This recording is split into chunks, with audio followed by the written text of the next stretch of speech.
also teach the social sciences. That didn't mean we were not going to teach history and geography.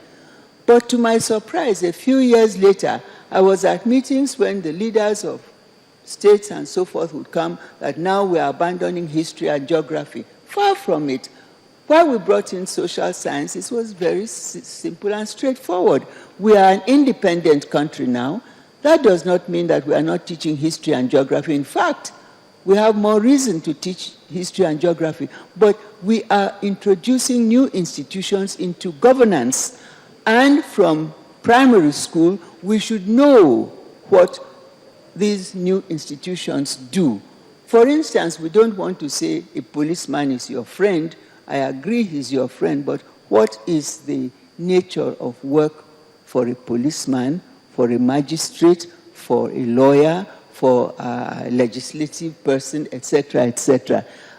Forgive me if I, again, am dwelling too much on the past, but I think it is necessary for this Governors Forum, which I believe is a very important part, looking at what you have done in the past 3 years, what you intend to use the conclusions you have for, it is something for you to go back home and bring together, especially in the area of education. What are we going to do for our children in school, and how are we going to change the mindset of persons who go to universities, attend these universities for 7 years instead of 3 or 4, don't have a worthy certificate, and come back and can't get jobs. Ladies and gentlemen, Your Excellencies, thank you for the opportunity given me. Thank you very much. Thank you very much. Yes, sir. And thank you very much, Your Excellencies. You have done. Please give them a that final contribution from Professor Grace Alele Williams, former Vice Chancellor, University of Benin, on improving access and quality education at sub-national level. And that's one of the topics treated today at the 3rd Nigeria Governors Forum Retreat at Eco Hotel in Lagos. You're watching Channels Television, broadcasting live from Lagos. Coming up next is News Track. Stay tuned.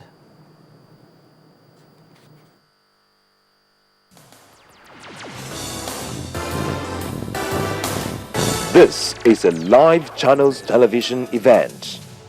It opens with a gate of arts, moves into windows of creativity. She finds the only English word she knows from somewhere hidden in the belly of a 4-foot 9-inch body, and instead of "I won't get," she greets us with "bye-bye." Branches into rooms of color,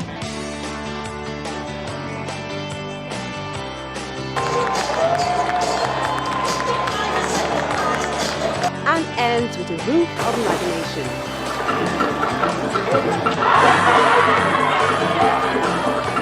Walk into Art House. The pieces all come together at 9:30 p.m. every Saturday. Art House, life is art.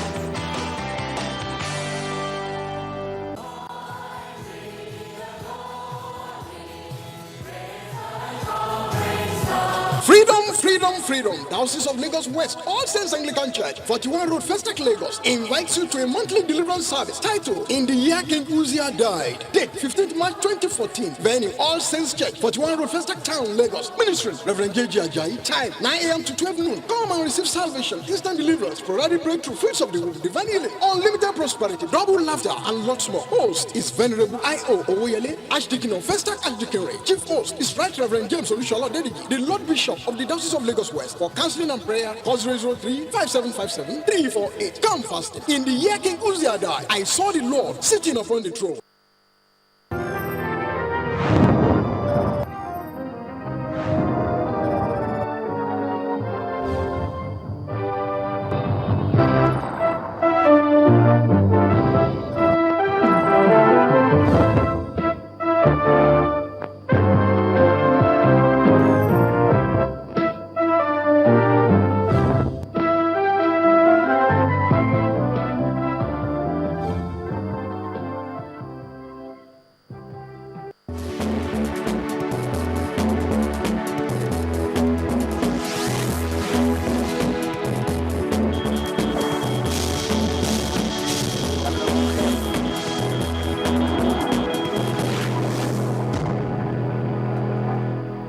Thanks for staying with us. Welcome to News Track on Channels Television. I'm Joke Rogers. And I'm Charles Eruka. Here are the stories and reports we're tracking this hour.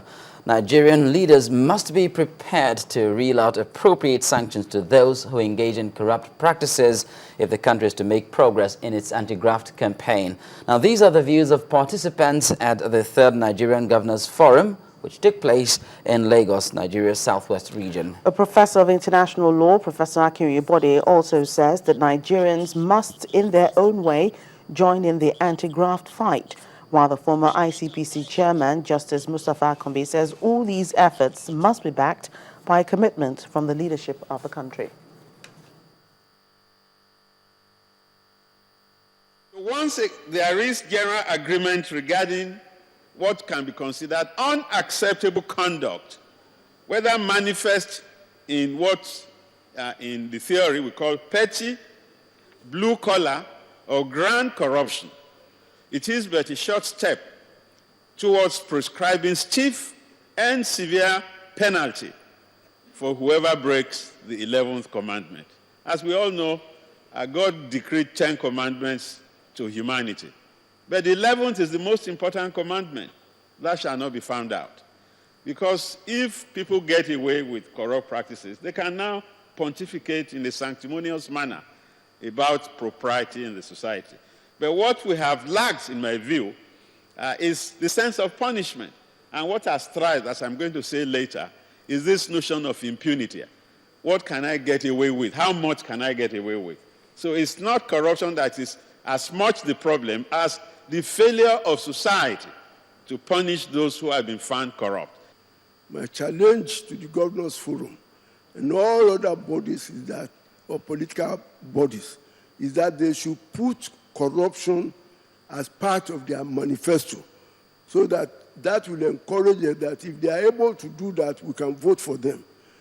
Voting for corrupt people will not help Nigeria. Finally, the people themselves must at all times be part of the struggle to fight corruption. I say this because even in Hong Kong, it was the people who fought the police for corruption. They marched against them. The police reacted, and the final analysis today, Hong Kong is a less corrupt country than Nigeria is.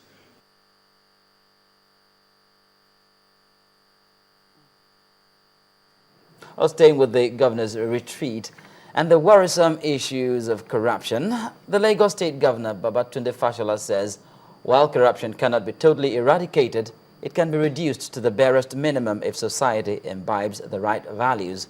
Governor Fashola says society must do away with unwanted and extravagant lifestyles if the nation is to make any meaningful progress in the fight against corruption.